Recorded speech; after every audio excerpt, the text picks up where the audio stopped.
her story here tonight.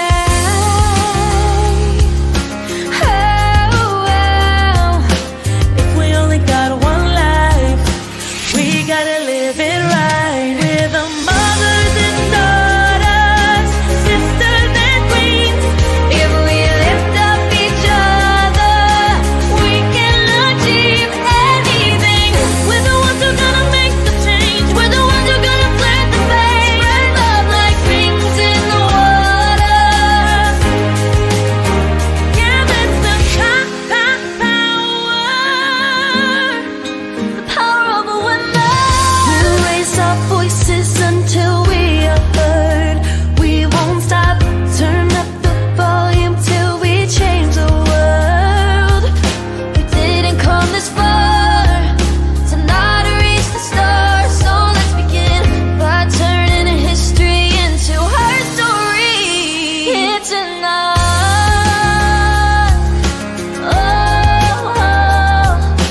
If we only got one life, we gotta live it right now. We're the mothers and daughters, sisters and queens. If we lift up each other, we can achieve anything.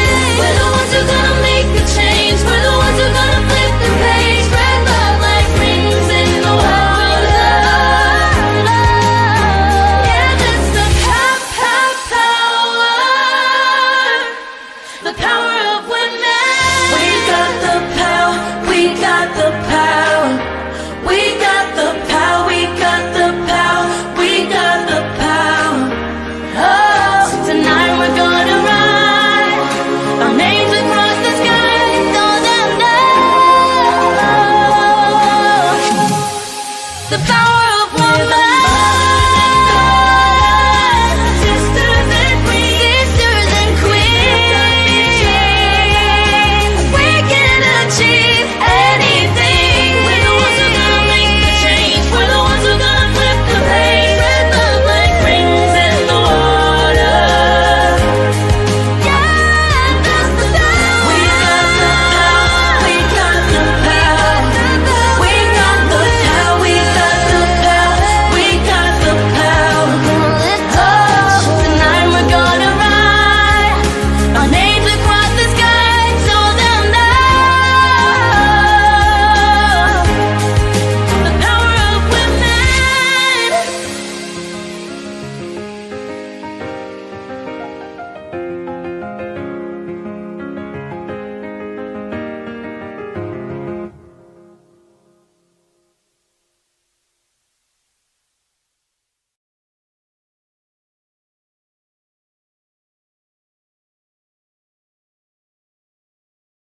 Hello, I'm Ana Fontes. I'm a social entrepreneur in Brazil, founder of Rede Mulher Empreendedora. It's a platform to support women entrepreneurs and Instituto RME.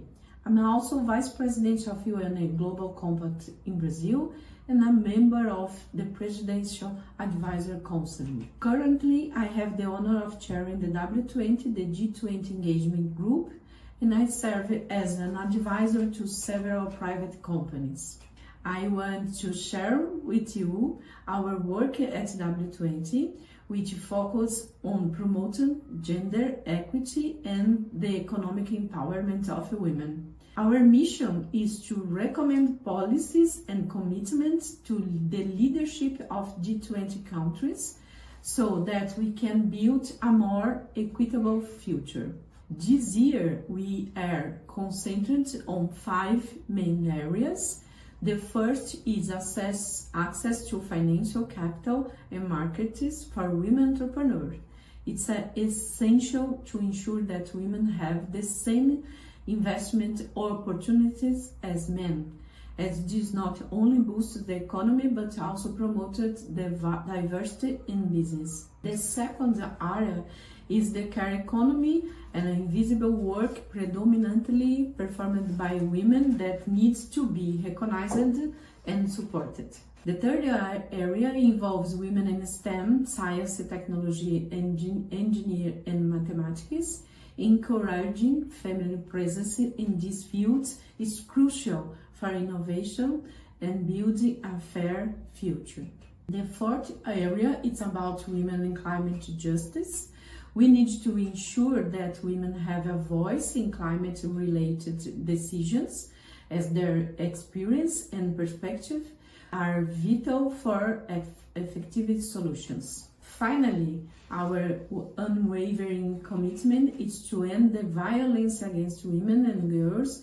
This is an issue that affects all the societies. It must be addressed with urgency and seriousness. No, W20, it's every year the W20 prepare a consensus document known as the communique. We call the communique. In it, we compile the main areas and recommendations which are delivered to the Sherpa of each G20 country. It's our role to advocate for the inclusion of this recommendation in the final G20 declaration. To prepare the communique, we gather experts from various fields, including representatives from civil society, startups, universities, and social enterprises. During this process, delegations break into working groups to analyze the themes, share success stories, and develop practical suggestions. Additionally, we promote national dialogues with civil society organizations and government bodies, always focus on advancing women's rights. One of the key recommendations we'd like to highlight this year is the creation of international investment funds that support women entrepreneurs in developing countries. This initiative could provide the necessary capital for more women thus to start and expand their business, generation jobs, and contributing to the local economy. Brazil's absolutely magnificent presidency, Ana said to us, we must have action this year. Key areas for action in women's entrepreneurship include improving access to finance and to markets. First, finance. In 2019, the UK pioneered the Investing in Women Code, addressing the $1.7 trillion capital gap faced by women entrepreneurs globally. To address the UK's capital gap, the government launched the Investing in Women Code in 2019. It committed signatories to enhancing female entrepreneurship access to resources and to finance. Over 200 financial institutions, including major banks, VC firms, and angel investment groups, fintechs, etc., became signatories. And the UK, in 4 years, had 170% growth in women-owned businesses. WeFi at the World Bank adopted this model globally and launched the Women Entrepreneurs Finance Code late last year. 30 countries have signed on, and so far, Indonesia is the only W20 country. If we identify other interested W20 countries, we can develop a peer learning program with WeFi. It has a detailed 44-page step-by-step action plan. The next issue is access to markets. Our partnership with the International Trade Center, known as the ITC, and UN Women, focuses on improving women's access to markets, corporate, public, international, and e-commerce. I'll focus only on gender-responsive public procurement because of time. The global public procurement market is about a $13 trillion a year market. It accounts for between 12% up to 40% of a country's GDP, but only 1 lousy percent currently goes to women-owned businesses. Key components of GRPP include issues like legal frameworks, overcoming barriers that women face, capacity building, collaborations between gender equality bodies and procurement officers, and monitoring systems. Some strategies that are used for GRPP include things like mandatory goals, subcontracting plans, and price preferences. We've developed a list of best practices this year in Maria Hita's magnificent committee, which is a very hard-charging group, with information that you can use in your country. A few highlights. In the United States, we have a 5% procurement goal for women, which has been carved out from a 23% small and medium enterprise set-aside. This has led to really significant growth for women-owned firms. 60% of the female government contractors in the U.S. now have revenues of more than $1 million a year. Kenya has a really interesting system, a legal requirement for 30% of opportunities to go to women, youth, and people with disabilities. South Africa has a broad-based Black economic empowerment initiative based on a points system. And the Kagidere Women's Business Association in Turkey developed a local and state public procurement initiative and also developed new legislative and regulatory language so that they could implement this new strategy. In 2020, the International Trade Center published Making Public Procurement Work for Women, which provides policymakers with the tool to implement GRPP programs. In March of 2024, ITC and UN Women launched a global campaign to support GRPP globally. We want a number of W20 countries to join this campaign. It will unleash the benefits of GRPP for both developed and developing countries and move us beyond that lousy 1% that we all have been hearing for more than 10 years. So far, the only G20 countries that have made country pledges are Australia and Canada, plus the European Union. If you think your G20 government would like to participate in developing a GRPP program, please let me know and we'll connect you with our ITC and UN Women Knowledge partners. We could potentially create a W20 peer learning group on GRPP, and I'd love to see that happen. ITC also has a magnificent She Trades program for international trade models and knowledge. W20 sisters and any brothers who might be in the audience, we need knowledge, action, and implementation to drive access to finance and markets for women entrepreneurs around the world. So sisters, as one of our brilliant earlier speakers said today, may we all have the strength of the buffalo as we go forward. We will need it to change the world. Onward and ever upward. Imagine if women-owned businesses had equal access to markets both locally and globally. With gender-responsive procurement policies, governments and corporations can make sure more of their contracts go to women entrepreneurs, boosting their businesses and driving economic growth. Through trade fairs, mentorship, and networking, we can equip women with the skills and connections they need to compete internationally. By investing in women this way, we're not just supporting individual businesses, we're strengthening communities, fostering innovation, and building a fairer economy for everyone.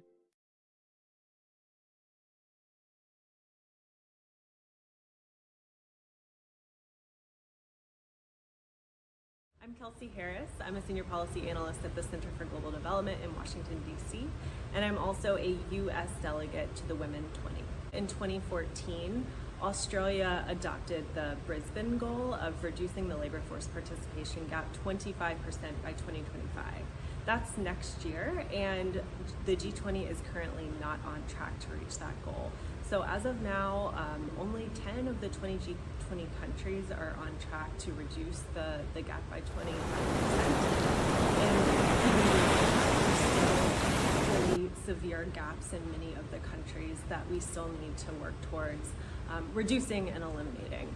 So my ask to the G20 is to continue progress and commitments to reduce that labor force participation gap. The W20 recommends that for the next 5 years, we actually increase that from 25% to 50%. So reducing the remaining gap, 50% by 2030, which is also in line with the Sustainable Development Goals.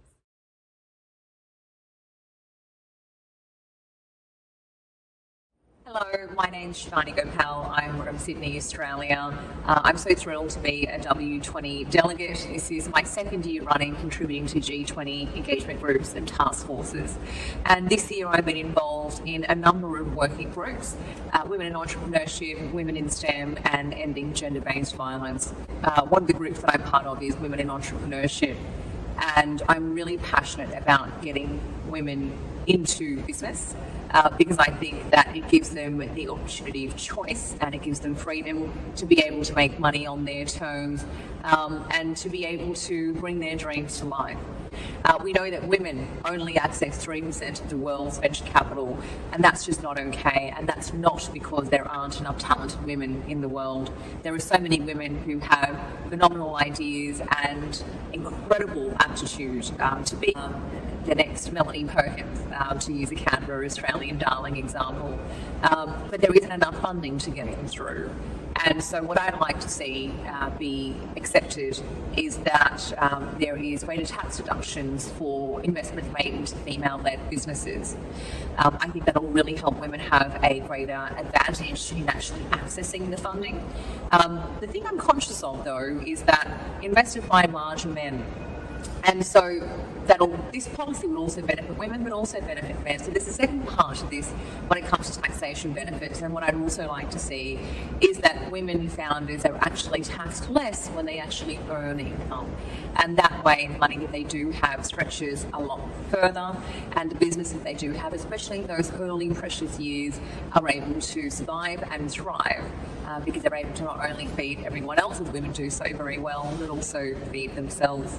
I think that'll have a very big knock-on effect on all other areas. And if women have agency, if they have financial freedom, by osmosis, there will also be less gender-based violence as well, because women will have the agency to be able to, whilst very difficult personally and emotionally, move themselves out of any situation where they feel unsafe and not feel as though they might need to stay because they don't have any other financial choice. It is so important that women are in the driver's seat of that. And so if we have more women entrepreneurs, we will have more businesses that are led by women and made for women.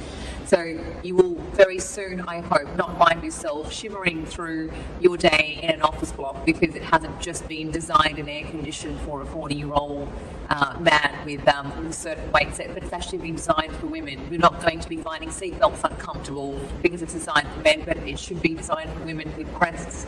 This is why we need more women scientists, more women engineers. This is why we need more women entrepreneurs. This is why we need more funding. This is why we need women to feel safe so that they can feel as though they don't need to spend so much time thinking about their personal safety and can think about their passions and how they can turn those passions into incredible businesses or incredible career opportunities.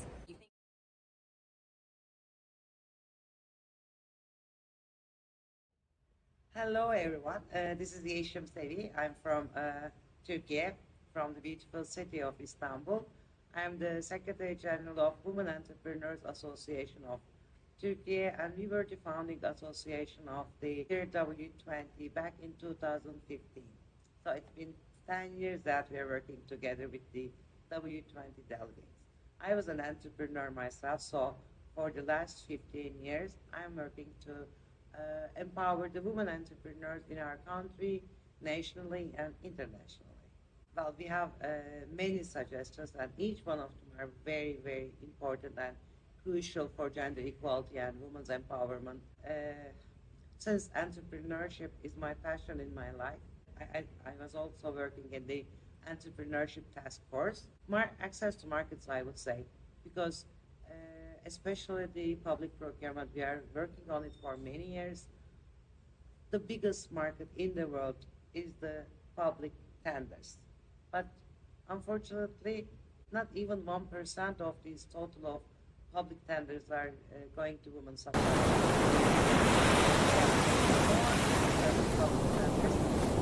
There to be successful, but also what we see is when you empower the women entrepreneurs, when you grow their markets, we know that the people that they hire, they're all mostly women. So this will have an added value to women's economic participation.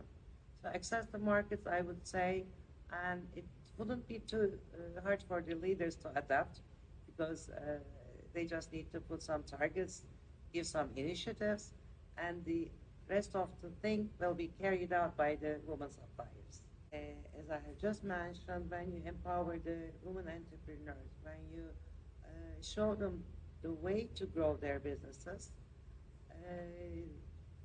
yes, they're more into social impacts of the businesses, so they do sustainability, they have innovation capacity, and they do empower other women, not only as entrepreneurs, but also as their employees. So growing the businesses means having more women in the economy and a better sustainable world, which is in line with the SDGs that we are all trying to achieve by 2030.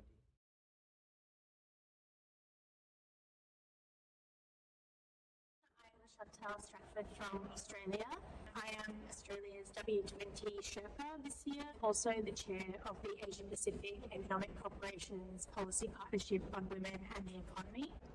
Well, gender equality is everyone's business, and thinking about digital transformation and the digital gender divide at this critical juncture in our economy is really important. And so I would encourage everyone to come along and hear about international advocacy, what gender equality can do to empower you, empower your community, and empower the economy, and be part of the process. I think for people who are wondering about what the W20 is, what the kind of international advocacy space looks like for them, and particularly around digitization, digital transformation, and thinking about the future of work and where you might place yourself in that, the thing I would say to all of you is that your voice is your power, and taking your space is your power. And while these things might look to be kind of big and established and your place isn't clear, the W20 multilateralism, international advocacy can only thrive when the voices of women and the lived experiences of women are centred in those discussions.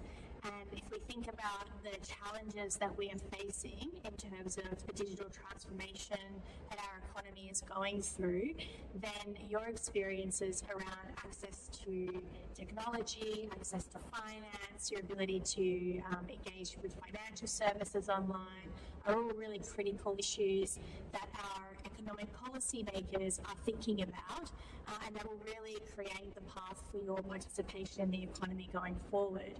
So I would say to you, take up your space, be an active participant.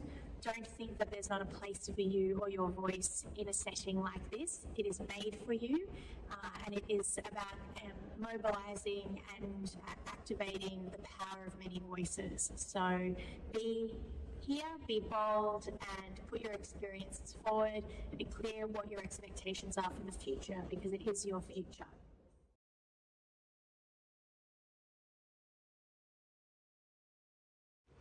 I'm Camila Schutte, I'm delegate from Brazil, so I'm glad to deliver the Brazilian presidency with a lot of advancements, and I want to point two of them. The first one, it's about intersectionality. It's a pretty strong concept here in Brazil about we need to talk about women, we need to talk about girls, but we need to remember that we are not all equal.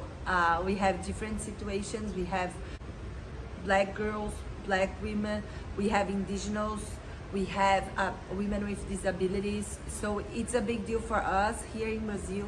And I think after a whole year of work, we were able to find a strategy to put this into words in our communique, but more than that, we were able to leave a legacy. I'm sure South Africa and United States will hold this message about how can we keep touching this intersectionality in next presidencies. The second one, this year we were able to understand that it's all connected.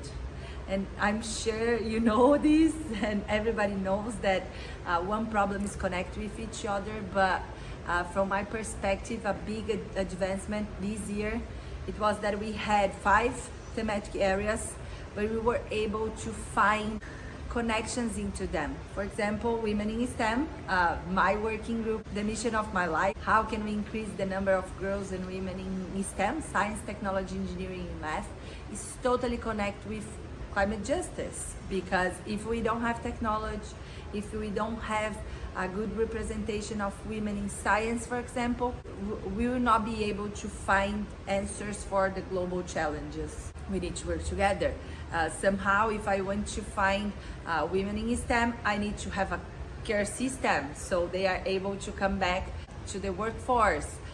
It's all connected. As a president, we were able to find a way to come up with a 2-page communique, but into pretty specific public policies that can help in all these subjects. So I'm pretty glad to be part of the whole movement. And I need to thank all the stakeholders that helped us during this whole year and leave a message of hope as well, because I know that Brazil and a lot of countries are facing some step backs on the diversity discussion, but somehow I feel confident after this whole year of work that if we are all together globally, we will be able to find ways to solve these global challenges, taking care of all our women and girls. We are living an extremely important moment of the society, facing the advancements of AI, artificial intelligence. We have a huge opportunity to bring a new idea of humanity, about life, but we need to bring everybody together, and this is a decision of each one.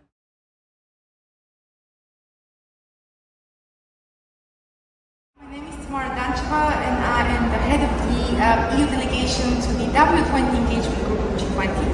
I specialize in digital gender equity and equality, and therefore I cannot reiterate enough the importance of having the digital gender divide, because first we know that none of the UN Sustainable Development Goals can be achieved unless you achieve gender equality. But equally, unless you bridge the digital gender divide, you cannot achieve gender equality either. Why is this important? 90% of future jobs are going to require digital skills. So really it's about basic survival.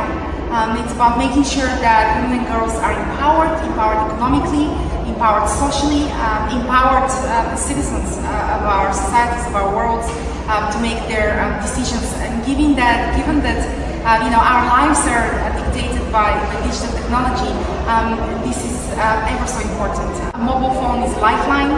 We saw that during the pandemic. These days, one uses their mobile phone to learn, to do their banking, and to keep in touch with family, and even to receive health advice or order medication. So really, it's about having that basic survival skill set in a way, by having the digital skills that's needed for success, and also of course being part of the digital economy.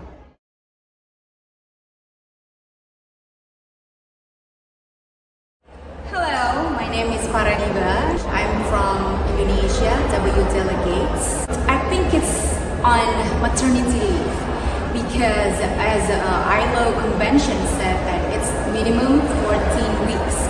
But some of countries, even G20 countries, still not comply with that. For example, my own country, Indonesia, we still have only 12 weeks. Therefore, we need to fight it to make at least minimum 14 weeks of maternity leave. We want to also fight for paternity leave because it's going to be, this is the gender equality action where father also take care of children. Today's priority issue, 2024 W20 at Brazil, one of the issue is care economy. And care economy is actually underlining a very important message, which is it's unpaid care work.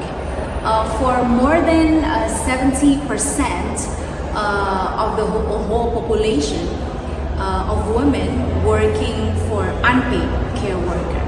So it's a huge challenge for the world to even try to deal with.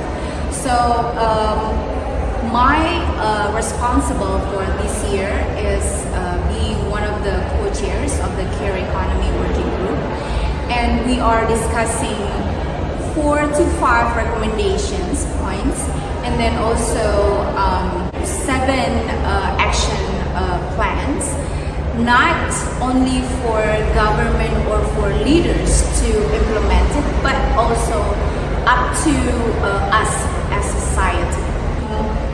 This issue needs to be brought to many levels because this is kind of like modern slavery. A woman like doing all the care work, but it's unpaid. Let's say child care, elderly care, household chores, it's all unpaid. And we need to kind of like measure the cost, you know. It's a long investment. So not only government need to pay attention on that, but I think all kind of stakeholders need to pay attention more to care economy and put it as a strong policy and regulations.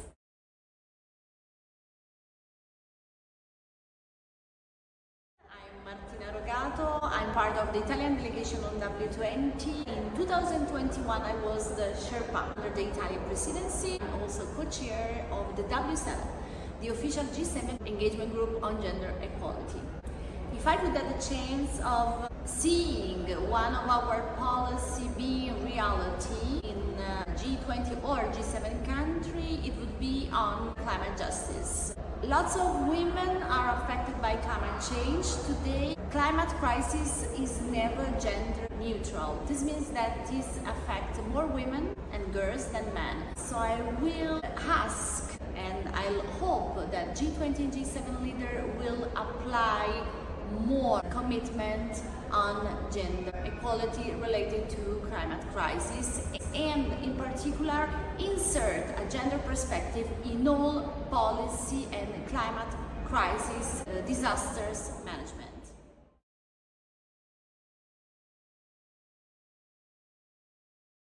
Here is Rusam Keskin-Aksay. I am a W20 delegate, and yes, last year I was the head of the Turkey delegation. I am seeing in my experience for the last 15 years that these points have been said to so many big leaders, but it is not working very well, not because of the initiatives only, but because of the implementations, because of the other kind of infrastructure problems or power problems. That's why I am trying to make it much more easier but complicated, that everybody has to be turning to themselves, and the self-reflexivity discussion we are trying to create this year in W20 is that's why. With an ethnography anthropology approach, but we are trying to not stick on disciplines and going beyond it and trying to find a methodology. Because one policy saying to the leaders will not be a solution, because there are different ideologies, different approaches of the countries. That's why they have to begin with a methodological approach, beginning with the self. In ethnography provides us with self-reflexivity discussion, so that there are main 3-4 steps that you have to follow up. First, you have to be self-aware of your context, experiences, practices, powers, privileges, and biases, and prejudices as well. And this is giving you that what can be your interpretive, what can be the missing or weakened point in your interpretations or in your interventions. Second, engagement with the context, engagement with the local. Local is not going to be only the, I don't know, subaltern people or lower people, but any local context that you are getting. You have to engage with the context and know that what is the values, what is the belief system, what is the structure, then your policies will be valuing there. Otherwise, 1 year, and then all the money you are spending, all the things are going to be very much in vain, actually. And the third step is always revising your methodologies and revising your policy recommendations according to your self-awareness and the context engagement. And an umbrella term for these 3 steps, that ethical consideration. In all steps you have to be ethically engaged with all steps that you are in, and you have to provide and ensure that the ethical rights of all people and women and men should be provided.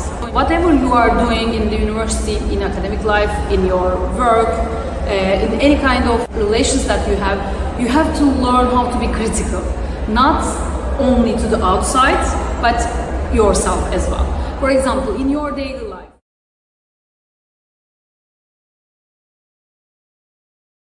My name is Miki Nagashima, also the W20 delegate from Japan.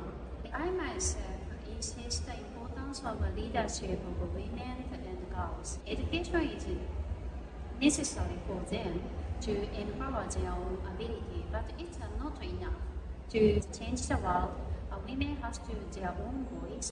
Leadership is a very strong key to change the situation, I think. So that's why the leadership and also expand the leadership of women and girls is necessary for us. And so that's why I'd like to insist the importance of the leadership.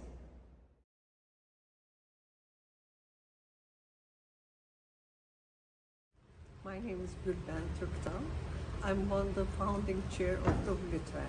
I happen how to this very luckily initiate a woman network throughout G20 countries. I was elected by my government. I thank them for this opportunity as well, because this is a lot of money for countries, and we need to endure the woman rights, which is a human right. What we have been doing in the first communique is we got a menu of requirements on which areas can we improve ourselves. And that was 15, and the experts said, no, 15 is too much. Have 1, 2, 3 maximum. But women's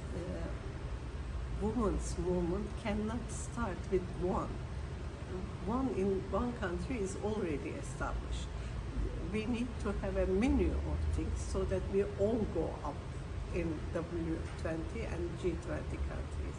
That's why I am very happy today, 9 years after foundation, that every country works for their own problems.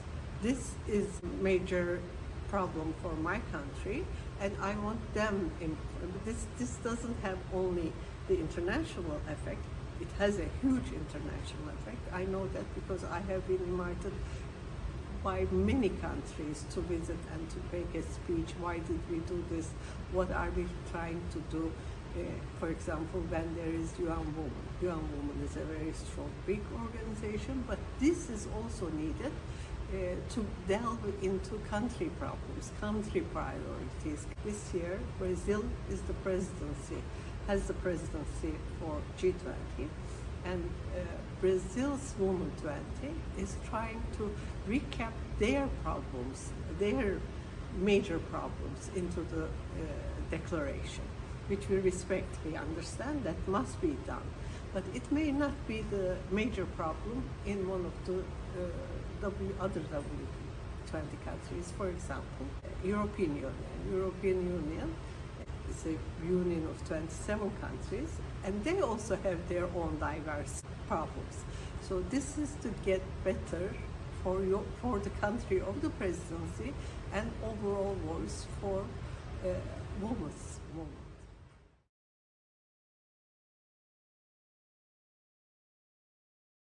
My name is Anjum Sultana, and I am the head delegate for Canada for the W20. Today I wanted to talk about the importance of investing in leadership, especially for girls and young women, but also women across their entire trajectory. When diverse people come together, they make better decisions because they're better able to see all the different complex nuances of an issue. And this is why when we think about some of the biggest challenges of our time, we need every single perspective at the table. Right now, unfortunately, we don't see enough leadership that represents the diversity of the different countries and the world that we see before us. In Canada, one of the interesting initiatives that has been taking place is the 50-30 challenge. It is challenging organizations to have gender parity at the highest levels of leadership, so in senior management and board governance, as well as ensuring that underrepresented communities make up 30% of senior management and board governance. So this includes people living with disabilities, Black, Indigenous, and racialized folks, as well as newcomer communities and members of the 2S LGBTQ+ communities. What we've also seen is the importance of political participation, and there is a notion when you can see it, you can be it. And so that's why we need folks in all positions of all sectors of society to have greater gender diversity, especially in politics. One of the things we've seen in Canada, for example, is a gender balanced cabinet, and seeing women take on unexpected positions or positions where they've been historically underrepresented, such as finance, defense, economic development, trade, and more. We need to continue to build on this for the future years, but this is a promising step forward. Why we need to continue to invest in leadership, especially of younger people, is looking at how do we support young people to feel comfortable in their own skin and build that body confidence, because research shows when you feel comfortable in your own skin, you're more willing to take on leadership roles later on in life.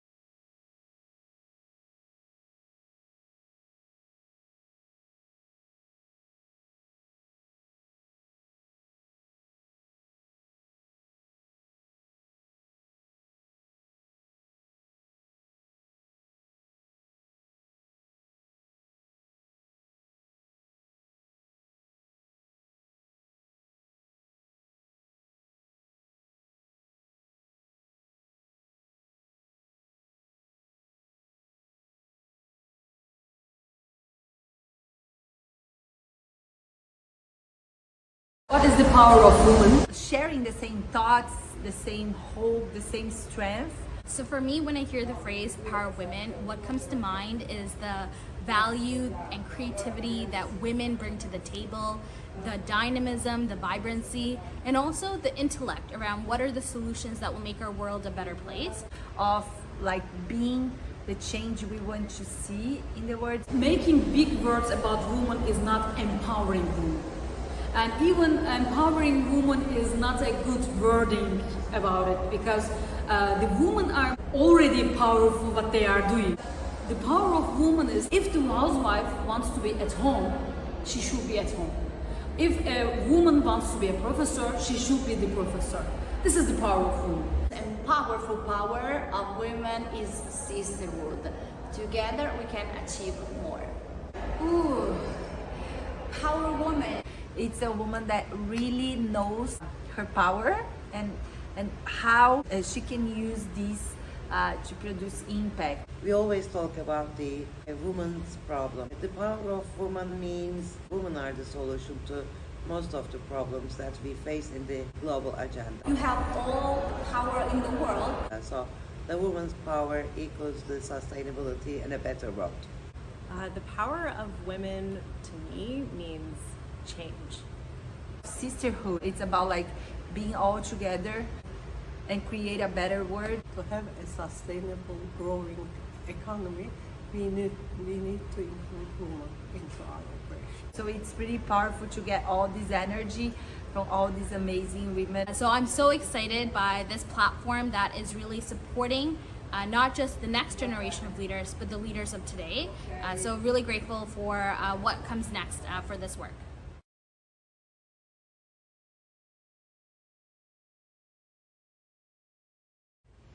Soy Graciela Adán, soy presidenta y cofundadora de Fundación Global y pertenezco a la delegación W20 Argentina. Soy delegada desde el 2018 que iniciamos en Argentina. ¿Por qué es importante que las mujeres lleguemos a lugares de toma de decisión? Primero porque las mujeres tomando tomas de decisión, invitando a otras mujeres, a medida que las mujeres tienen puestos de trabajo y cobran, las mujeres no gastan igual que los señores. Las mujeres derramamos el sueldo en distintas cosas. Entonces hacemos crecer la economía cotidiana. Un señor que cobra un sueldo importante va y gasta en un auto, en una casa. En cambio nosotras vamos a comprar la ropa a los hijos, le mejoramos el colegio, derramamos la plata, entonces movemos la economía. Cuanto más mujeres lleguemos a estar con sueldos, salarios normales en la economía formal, más vamos a beneficiar a la comunidad. Y nuestro liderazgo tiene otra gran ventaja, es mucho más humano y mucho más comprometido. Una economía humana, comprometida e inclusiva.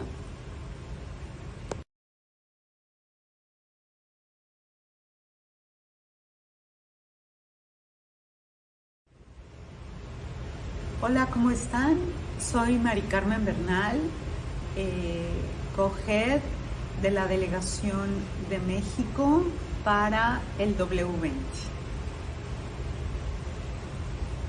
Cada año en el W20 planteamos algunas recomendaciones teniendo en cuenta la realidad de los países para promover el empoderamiento de la mujer y las necesidades que tienen las mujeres de las 20 economías que participan en el G20 y en el grupo del W20. Este año a mí me gustaría hablar de dos políticas, dos recomendaciones que considero que son muy relevantes. La primera es promover que en nuestros países haya mayor participación de mujeres en las carreras y trabajos STEM. STEM, por sus siglas, significa Science, Technology, Engineering and Mathematics. Son profesiones, carreras en donde hace falta una mayor participación de mujeres. Tenemos un gran talento de mujeres, necesitamos visibilizarlo y que haya mayor participación de mujeres, principalmente en estos trabajos, en donde por años han estado ocupados principalmente pues por hombres, pero ya también ahora empieza a haber mayor participación de mujeres. Y este año, en el documento que hemos preparado en nuestros países, queremos promover mayor participación de mujeres a través de ciertas acciones que promuevan a través de empresas que se dedican a estos sectores de la industria para precisamente abrir las puertas y que haya mayor participación de mujeres. La segunda política que considero muy relevante y necesaria en nuestros países es erradicar cualquier tipo de violencia, tanto en los espacios públicos como laborales y en los espacios familiares. Sabemos que la violencia tiene un costo no nada más a nivel personal, sino también a nivel económico. Y es importante por ello que tratemos de erradicar cualquier tipo de violencia que se pueda dar en nuestros países. Violencia doméstica, violencia laboral, violencia psicológica, cualquier tipo. Sabemos que esto es una ardua tarea, pero es importante que entre todos los países colaboremos, compartamos nuestras mejores prácticas para ir erradicando pues esta cultura que desafortunadamente en muchos países se ha implementado a favor de la violencia y que tenemos que quitarla definitivamente. El tema de las carreras y estudios STEM y trabajos STEM considero que es muy relevante porque hay mucho trabajo por hacer.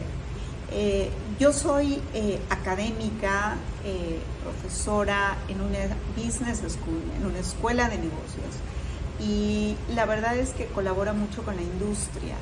Trabajo en el sector energético y la verdad es que me da mucho gusto cuando me encuentro principalmente con mujeres que quieren participar en el sector eléctrico, por ejemplo, o en el sector petroquímico.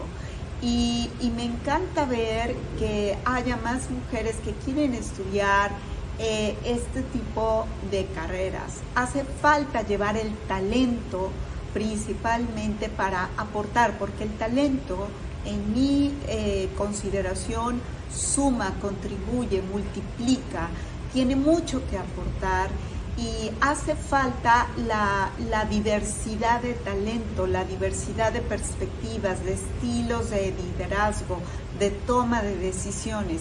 Y es por eso que las mujeres podemos contribuir también en estas profesiones y en estos trabajos. Y como ya lo comentaba, el tema de la violencia, además del costo personal, del impacto personal que tiene para nosotras, quienes la hemos vivido de una manera o de otra, tiene un costo económico, impacta la violencia en la productividad, resta innovación, resta trabajo en equipo y muchas veces esto no lo valoramos lo suficiente. Por eso también las empresas y los países, por lógica, tienen que hacer inversiones importantes para erradicar cualquier tipo de comportamiento ya normalizado a favor de la violencia. Yo llevo ya muchos años de mi vida dedicada a promover el avance de la mujer en la toma de decisiones y el poder nadie te lo otorga, el poder lo llevas contigo, el poder es interior, el poder radica en que tenemos la capacidad de ser y de hacer lo que queremos ser y hacer.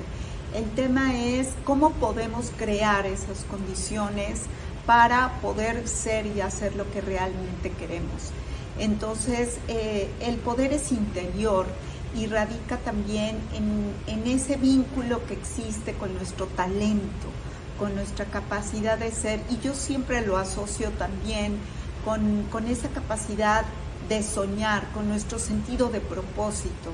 Y por eso se los dejo. Tiene que ver mucho con cuál es el propósito que tienes en tu vida.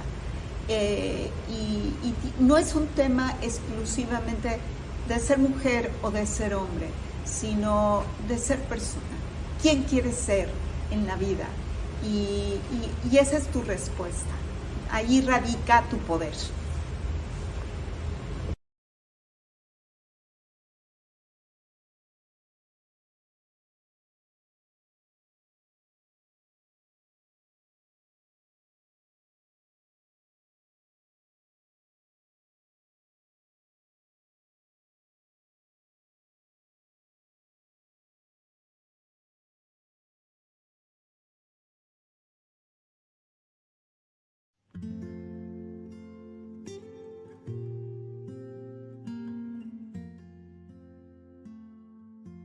Tudo começou na minha faculdade. Eu já ia me formar e eu precisava de uma renda extra. O plano A era fazer um mestrado, só que até o mestrado eu tinha uns meses livre e eu não queria ficar sem fazer nada. Nesse mesmo momento, estava começando a conhecer a aromaterapia. Eu sempre tive muito problema com minha pele é muito oleosa e nada funcionava. Usei várias marcas, vários produtos. E foi quando eu comecei a utilizar os produtos naturais e eu vi que dava resultado. Só que eu também vi que ninguém oferecia esses produtos.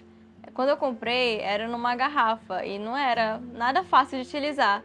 E eu me perguntei, por que não? Por que não oferecer isso às pessoas? E eu já poderia fazer uma renda extra com isso. Comecei a oferecer para a família, para amigos, daí eles começaram a usar e começaram a indicar outras pessoas. Eu não planejei nada, eu nem sabia que eu estava empreendendo.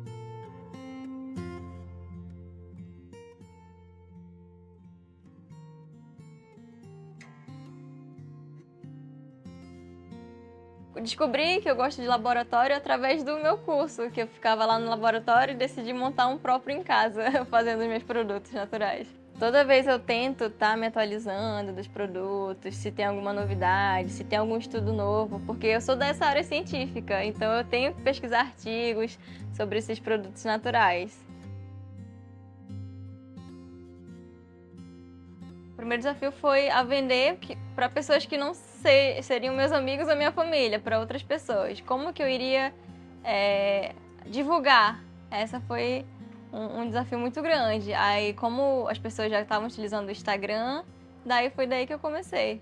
Estou nessa fase, né, de me inscrever em vários cursos, principalmente gratuito, que está aparecendo bastante. E eu vi essa oportunidade e eu falei, por que não? Eu preciso saber de tudo que esse curso está oferecendo e foi aí que eu me inscrevi.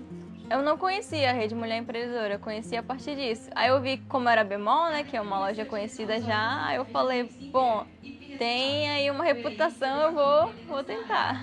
Vocês gostariam de investir em uma empresa que ajuda a cuidar da alma, da pele e do meio ambiente? Obrigada. Um dos meus maiores problemas era realmente aplicar. Como na internet tem muita informação, a gente acaba ficando sobrecarregada e deixando de aplicar essas coisas. E como foi um curso por semana, uma mentoria por semana, ficou bem mais fácil, porque eu pude focar naquilo, principalmente na minha organização de tempo. Porque a gente, como é empreendedor, sou eu empreendedor, é uma pessoa para fazer tudo da loja. É finanças, é marketing, é vendas, é pós-venda.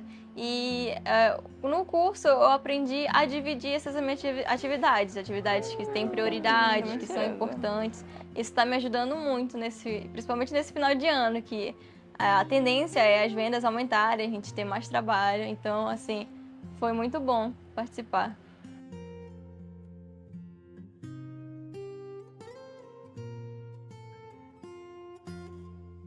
Teve uma mentoria sobre finanças, no qual ela falou sobre a precificação de produtos. Uma coisa que abriu minha mente, assim, sabe? Que eu precisava saber para eu poder crescer mais. Eu nunca achei que eu estaria aqui, né? Sendo empreendedora, sendo dona da minha loja. Era uma coisa que nem passava pela minha cabeça, porque eu nunca fui ensinada isso. Eu não tenho ninguém da minha família que empreende, que tem algum negócio. Então, isso é tudo muito novo para mim. Mas eu tô amando ter essa liberdade e eu acho muito importante uma rede, né, uma empresa grande tá oferecendo esse suporte, ajuda muito a gente, principalmente gente que não tem acesso a esse conhecimento. Então, eu acho que dar esse acesso é muito importante pra gente.